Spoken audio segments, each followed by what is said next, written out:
Thank you everyone for joining us. I'm here today with Dr. Tom Bell, who's a family physician here to talk to us about cannabis and his clinical experiences. Thank you very much, Elias. And thanks to the Schizophrenia Society for allowing me to be part of this really nice program. I'm really impressed with what's been done so far. So I'd like to take a couple of minutes to explain just kind of how a country semi-rural GP ends up on a podcast devoted to cannabis and psychosis.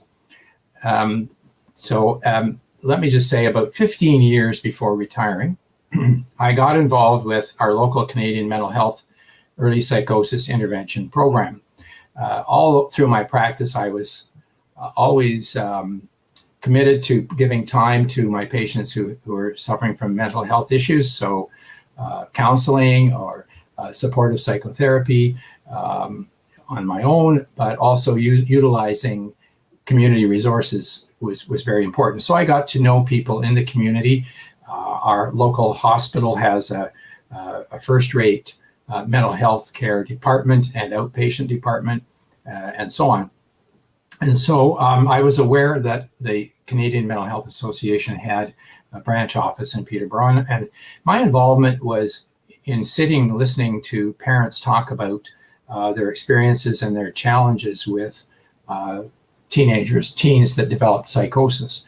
And it was a real eye-opener. It was very stressful for the families. Not to say that, and I've seen other segments of the podcast, I mean, it's not always this way. There's various presentations, but where we were in that space, these were people that were really quite stressed. And the other piece to this was, in listening to them, and this is about 15 years ago, the frequent referral or reference to using cannabis at the time the psychosis began. And this was something that was new to me. People viewing this podcast should know that there really was very, very limited training to family doctors on street drugs and recreational drugs. In fact, research, as you know, on this topic has lagged by a decade or so, and so we're in a big learning curve right now. But I put this in the back of my mind. I thought this can't be good. A few years later, I used to go to what we call grand rounds at our hospital. Dr. Peter Hughes, who is a pediatrician in Peterborough, gave a very good talk called Cannabis Coming to a Corner Near You. And this was a couple of years before the legislation was about to change for legalizing marijuana possession. It was a fascinating talk. It's a great talk that he gives. And in the course of that, he referred to evidence of THC actually altering cellular relationships in the developing brain and the neuron between neurons in the developing brain of individuals, of teens. And once again, I thought, oh, this is really quite interesting. And I ended up partnering with Peter.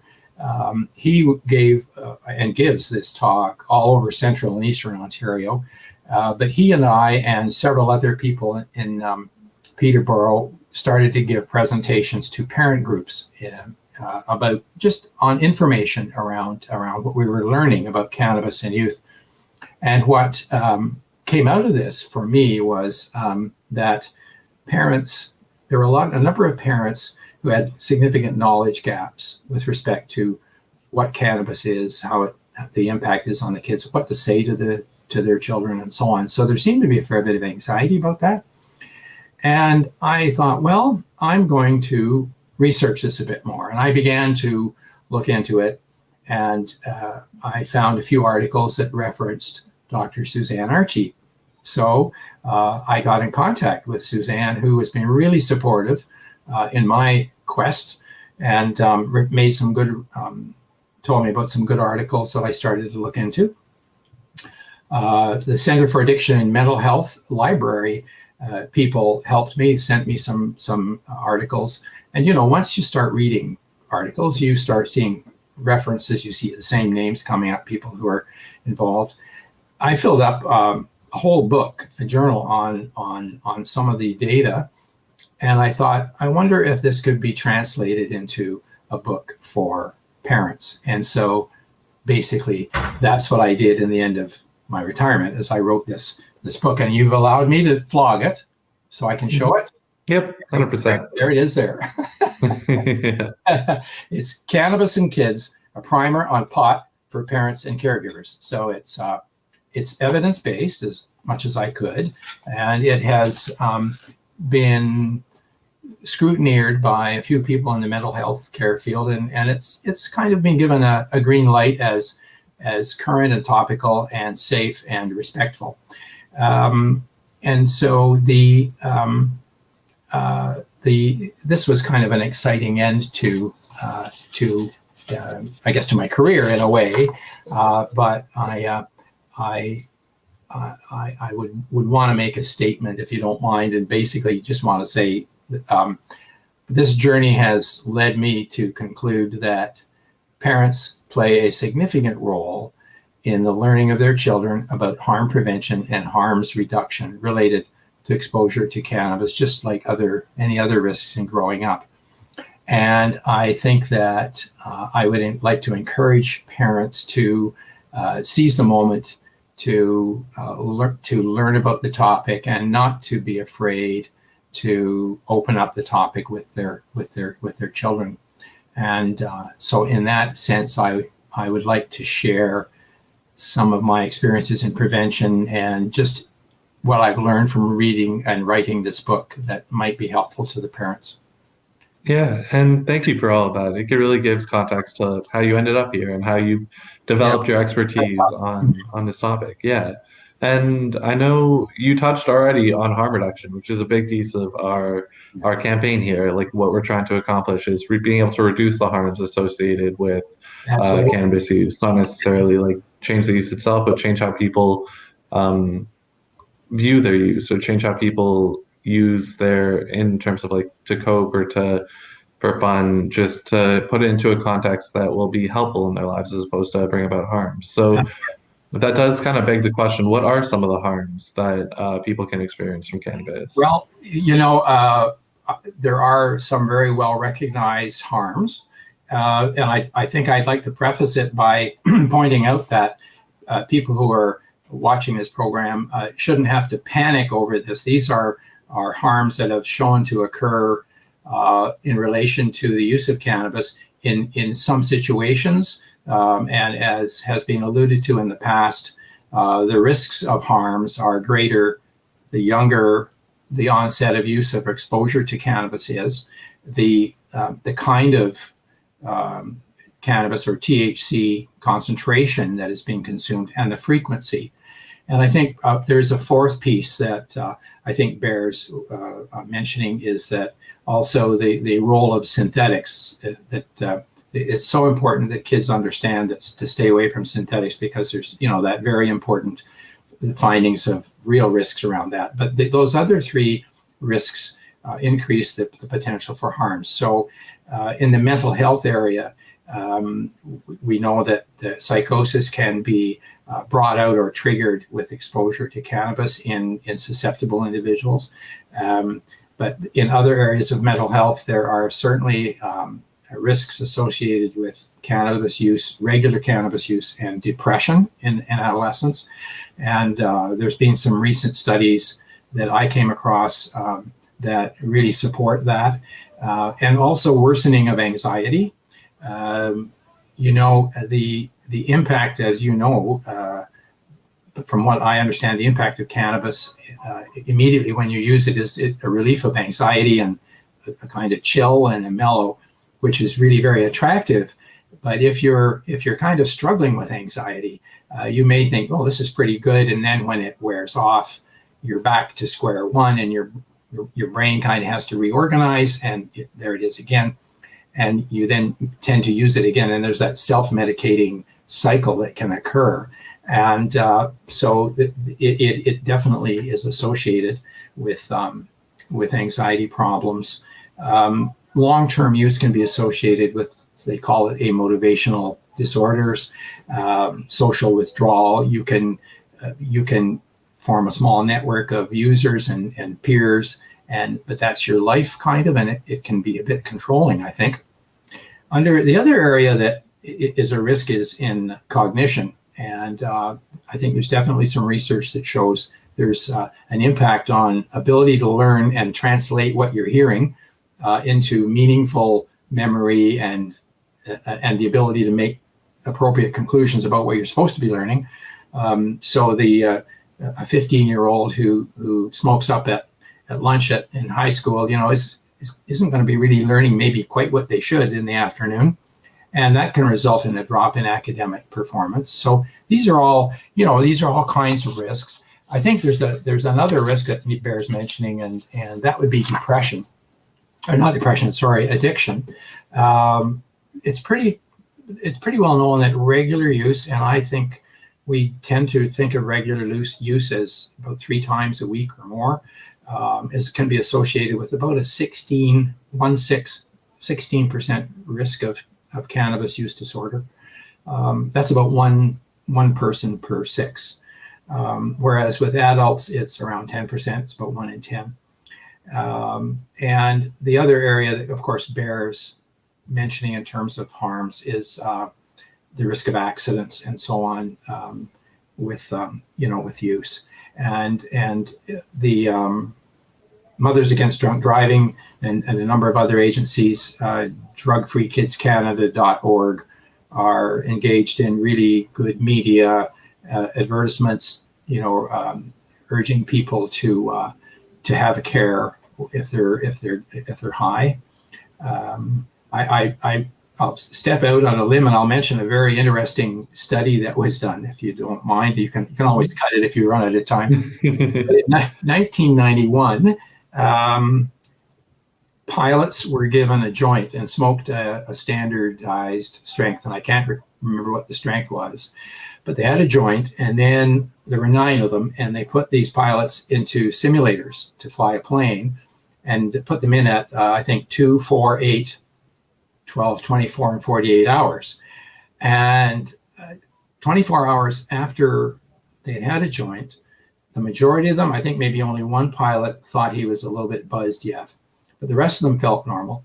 But out of those 9, there were 7 pilots that failed the test, even though they felt pretty good. So it implies there may be some impairment in other brain structures like the cerebellum or something.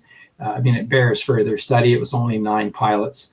But, when you read something like that, you go, oh, gee, we better watch out for this. So, yes, the message there, if anybody, is basically be very careful and give yourself lots of time after you've used. Yeah. And I think the interesting piece about that study is these pilots are like actually trained to fly. Like they're not just like the average person trying to fly a plane. It's like this is their job, this is their profession, and like even that is impaired by smoking a joint like 24 hours earlier.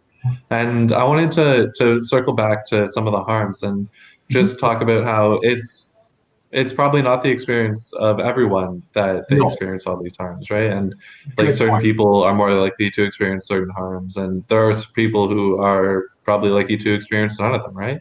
That's right. I had a great conversation with one young fellow. Everybody's younger than I am, but one at one of our presentations up in Halliburton, and he was very respectful and very articulate. He was kind of standing back and listening to us, and I could tell he was really thinking. He was kind of a skateboarder dude, and he had big hair, and he kind of took issue with what we were saying, because the reason being that he said, well, I use this. I've been using it for 2 or 3 years. And he said, I don't know what's the whole issue. I think if I remember correctly, it would be 2 or 3 times a week he used it.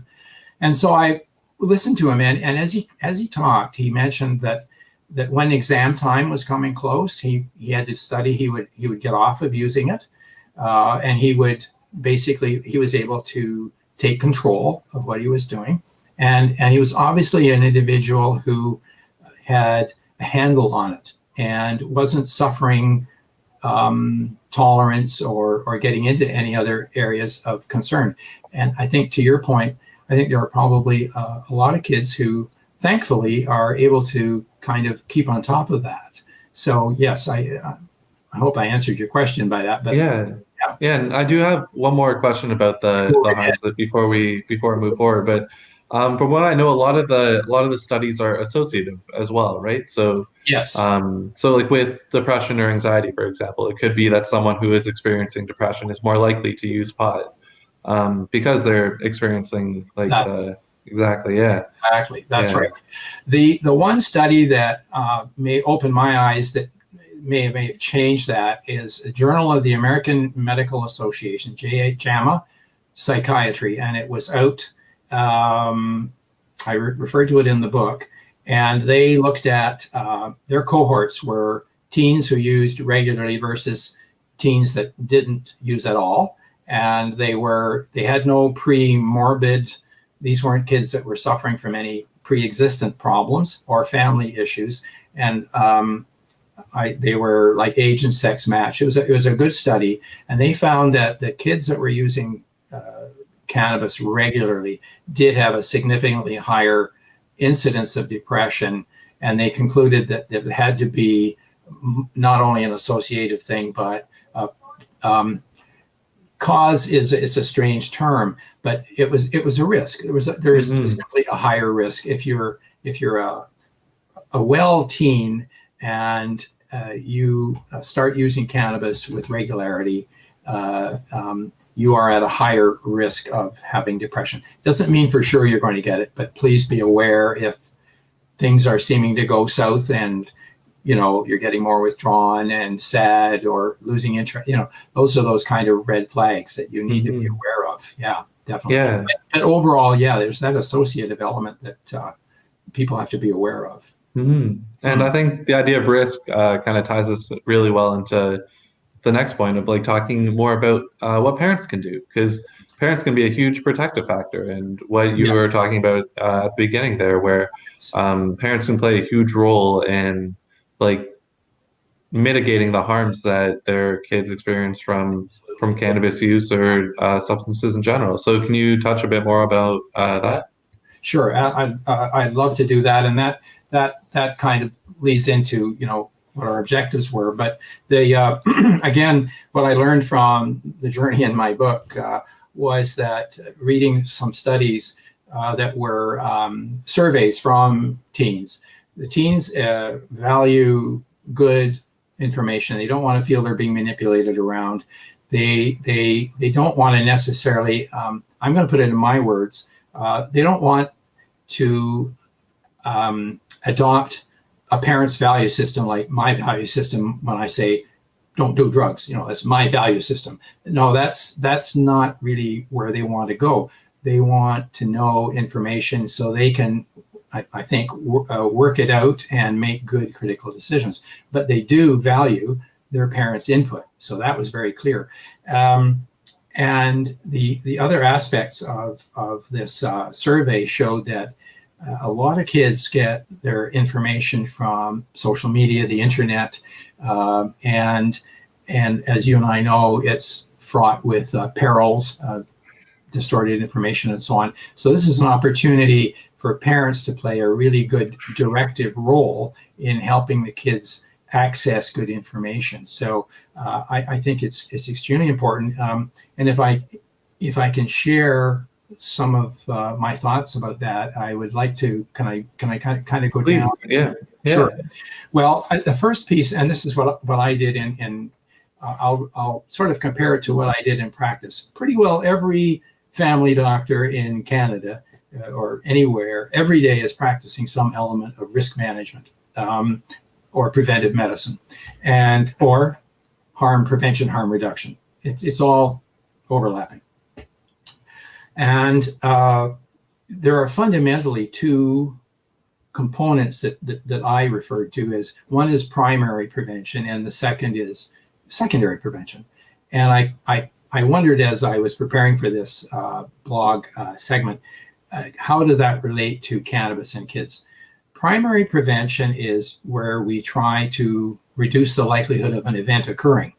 So I just realized a really good example is you've got a 2-year-old toddler, a niece coming to visit you, or a granddaughter, and you go around and put those plastic electrical outlet plugs in so they don't harm themselves. That is completely a primary prevention. You don't want to prevent them from hurting themselves, possibly getting electrocuted, but certainly suffering a bad burn. So that's primary prevention. Secondary prevention is the work and the strategy that we do to prevent somebody who already has a condition from experiencing the consequences of that condition. So I like the diabetes. When I cared for people with diabetes, I would use evidence-based guidelines to frame or to shape the care I gave. But the treatments were all based on what was shown to be of value. So the major risk of type 2 diabetes is stroke, heart attack, kidney failure, blindness, that sort of thing, vascular problems. So you worked with patients to initiate these strategies. But the really important thing about that was education and helping your patient understand why we're doing it. You know, it used to be when I started practice, take 2 of these every morning. Take 2 of the white pills every morning. You'll be just fine. You know, yes, doctor. Yes, I know. And that doesn't happen. No, that's what we do. So, but core to this is learning the topic.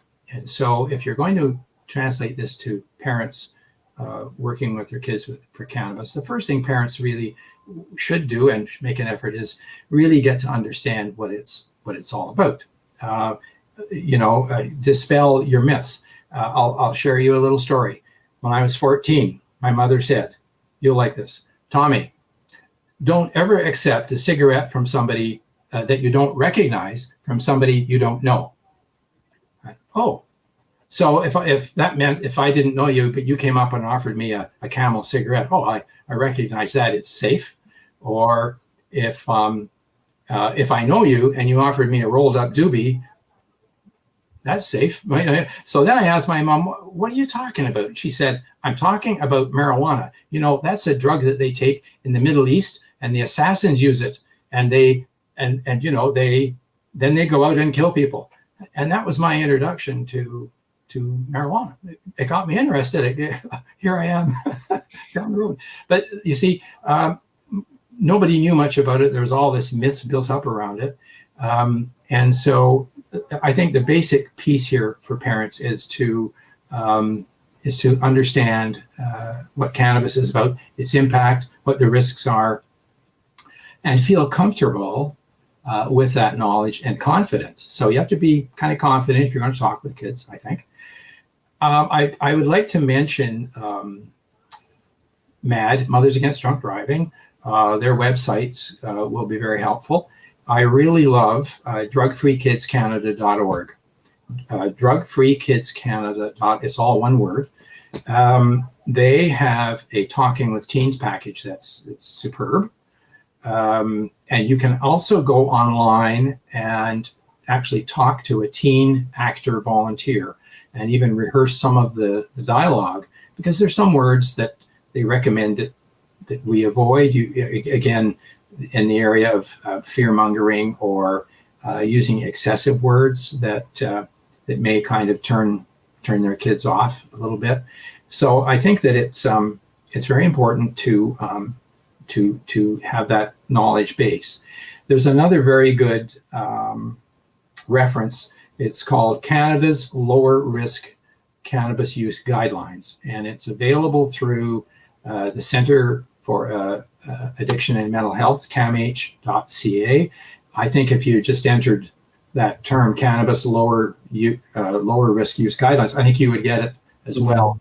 But that helps to set the stage, I think, to exactly to the points you're making, is that it's very appropriate and applicable. Mm-hmm. I in doing my prevention thing, I really have to make sure I knew what I was talking about, and that was our job, and that's Family Docs. We do that. Conversations, not confrontations, and that's something that a statement I dreamed up, but it's a conversation, and it's not. It shouldn't degenerate into an argument or anger or a fight or threats, or nobody should be upset over this. It's really an informative information thing that it's a dialogue you're having, and it may take time to open the door for some kids.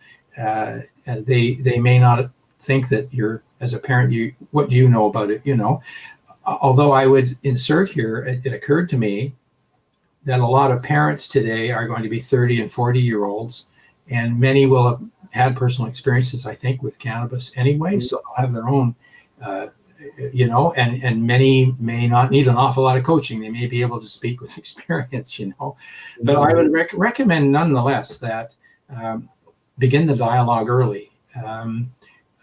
It's important to start, I think, around grade 6. They use the phrase the horse bolts from the barn, or that ship sailed a long time ago. It's potentially a good time to start with kids just inquiring about what they know about drug use, or do they have any friends that they know of people using drugs? What do they think about it? It's good to get, and the topic can be introduced not formally, but it can be around the supper table. One of my points was, I think it's really important to, if at all possible, to sit and have dinner together if you can as a family, to capitalize on these opportunities. I remember an interview with Kurt Browning's mother. Kurt Browning is a well-known, famous Canadian figure skater. And it was a long time ago, I think after the Olympics. And the interviewer was asking his mom about the long hours on the road with her son. I think Kurt lived in Alberta, if I'm not mistaken. And she said it was the best thing because she got to know her son and they had lots of time to talk. And this is that kind of thing I think we need to try to search for as parents. Another very important point, and in this is working with teachers. Now, I must say I didn't work with teachers that much in practice, but I'm trying to translate this into a value for parents. Most high schools and schools have home school associations or parents' councils.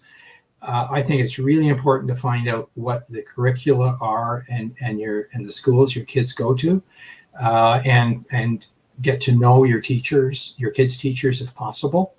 I'll take this opportunity to say that many school boards are developing curricula, and my niece, who is a teacher in the Toronto School Board region, was on a committee that developed their drug education curricula from grade 6 to grade 12. And what's really wonderful is, and she reassured me recently that this still applies, the Toronto District School Board they did a lot of work developing this curriculum, and they will share with other school boards or other school regions and districts what they've put together, saving a lot of time and expense. But I think that it's really important for parents to be involved with the school.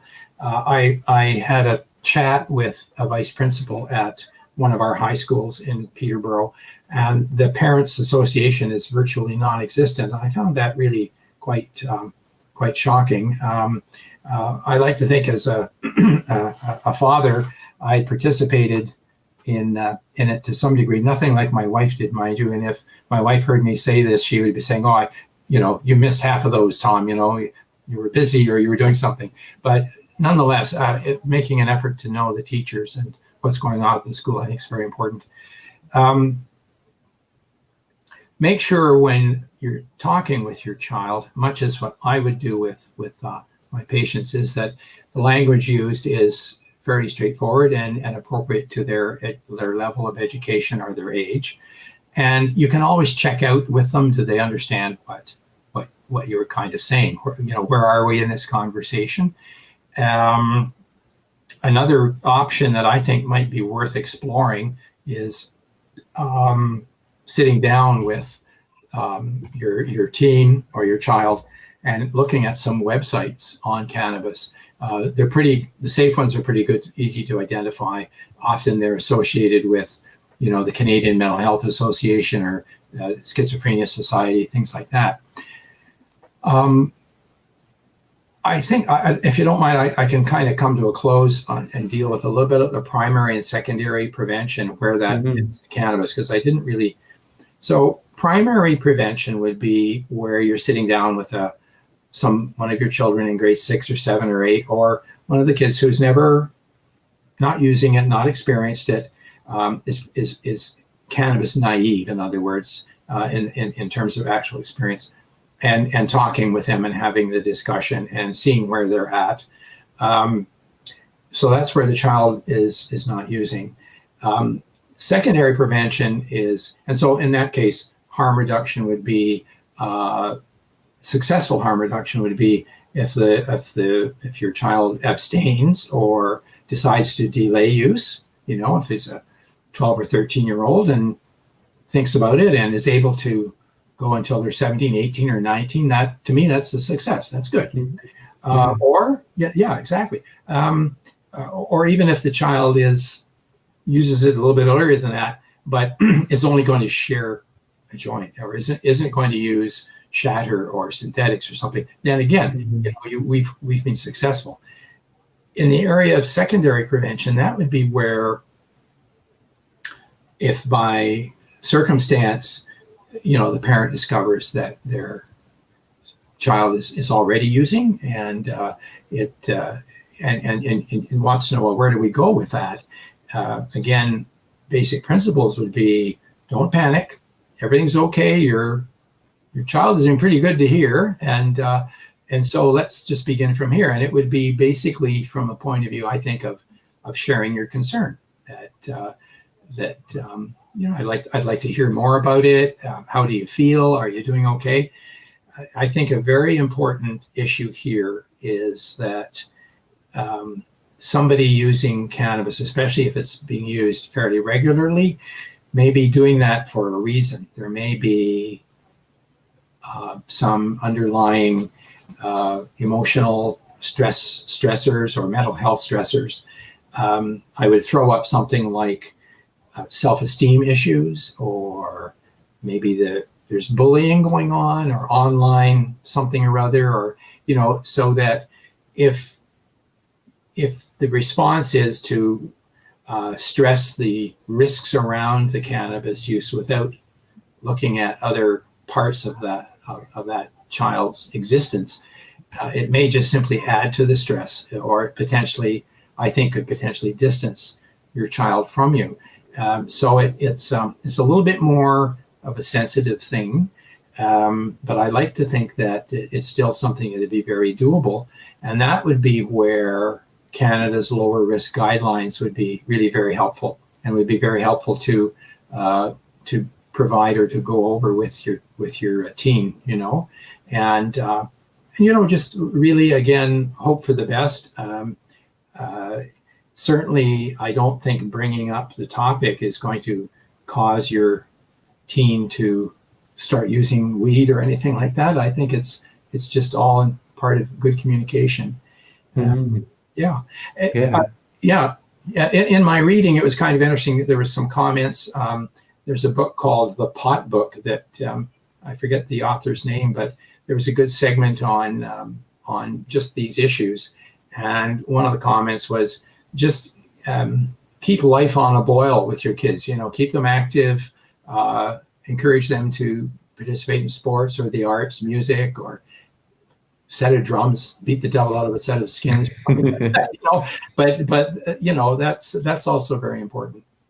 Yeah, and so I think that touches on the protective factors as well, like being able to have other things in their life and be able to support them in building like kind of a well-rounded life that it isn't solely focused on like substances or school or whatever it may be, just to be able to have a lot of things going on Yeah, and how parents can play a huge role in that. And it's a lot of information to dissect, but one thing that really stood out to me was the idea of collaboration, not confrontation, and the whole yes, idea that it's not like a parent versus a child. It's like the parent and a child versus the harms. yeah, So being able to work together to like have that communication and have those honest dialogues around like, okay, like this is what the substance is, this is where you're at right now, and these are like the potential harms. Like how can we form this relationship that you're developing with the substance to be the least harmful possible, or at least have the least amount of harms that you're comfortable with. That's right. Yeah, Yeah. absolutely. I thought of this analogy, and it's you're welcome to cut it out if you don't like it, but adolescence is like the Millennium Falcon going through the meteor, that meteor belt. He's being chased by, I think, the Empire and the TIE fighters. And the Millennium Falcon is bouncing off of meteors and banging around, and I don't know why it doesn't get destroyed. But eventually it comes out at the other end, and then they go to warp speed, or, boom, they're gone.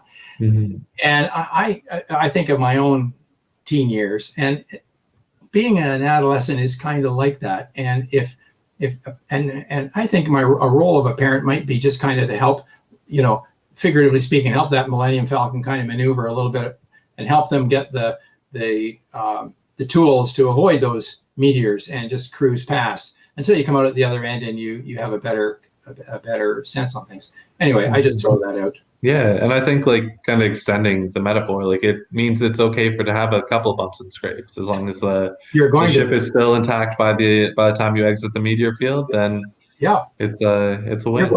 You're gonna. And the nice part, and I'm sure you could relate to this, is that when you come out through the meteor field and you look back when you were 14 or 15, you kind of go, "What was that all about?" You're through it. You've moved through it, and so it's just getting there without getting hurt, or as it's possible. Yeah.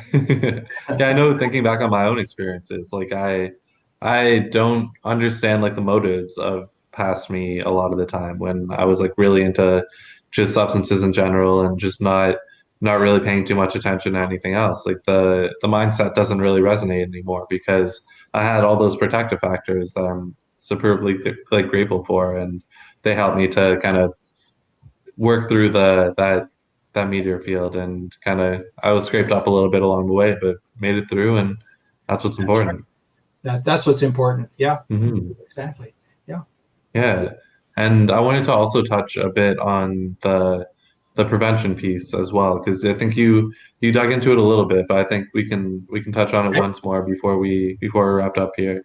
And I wanted to just tie together a few different things that you had said about primary prevention, because we talked about the secondary prevention and being able to help people through those bumps and scrapes. So with the primary prevention, like a big piece of that is that amazing information and that dialogue that people have, right? And while the lower risk guidelines can be used for like secondary prevention, but for the primary risk prevention, like how can someone frame a conversation with their kid to be able to like promote the best sort of like information? So is it literally just like sitting your kid down and being like, okay, like this is the facts as I know them, what do you think about it? Or how can you kind of structure that conversation? I think that that's a very good question, and and bearing in mind that I'm that I'm a GP and not a specialized in psychology but basically I think it's really a lot about opening the initial gambit, they call it, opening the door to a conversation. Like, I've been hearing a few things about cannabis use or marijuana use that it's got me worried. Do you ever think about it? Or have you thought about it? Or do you have any questions? Because I've been reading about it and I've learned a lot of stuff about it, but I'd be really interested to know where you're at with this and what you think about it. And the initial responses might not be too expressive or voluble initially, but what you've done is opened the door, and the child knows it's safe to talk about that, and that it's not going to be an issue of discipline or you're grounded or anything like that. It's really more, this is life, and I'd like to know, where you're at. I don't know if that answered that question. Yeah, well, I think that opening of the door is important. Just open the door, and the context, I suppose, is really very important. you might, how can I say it? There's probably times to have that, open that door. You certainly wouldn't open the door when you're trying to help the child get ready to catch the bus or get ready to school, right?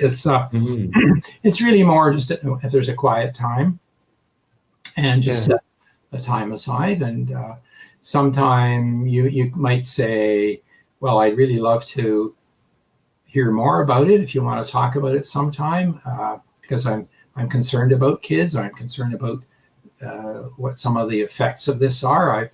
I'm hearing that it might not be totally safe, or it might be some harm if you're not careful, and that kind of thing. Yeah.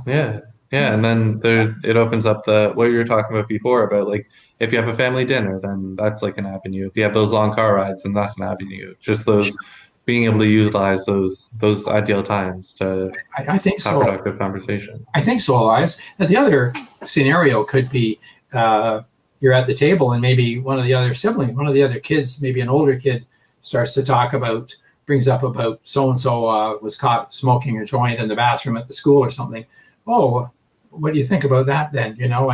And then start the conversation. The conversation shouldn't be, oh, what an idiot, blah, blah, blah, blah, pound the table and that sort of thing. But it would be really, that's interesting. Gee, does that person smoke it a lot, or who's tried it? Have you tried it? So on and so forth, and they might deny it at first and then come back and, say, well, actually, I have tried it. They know that it's safe and they can have a conversation.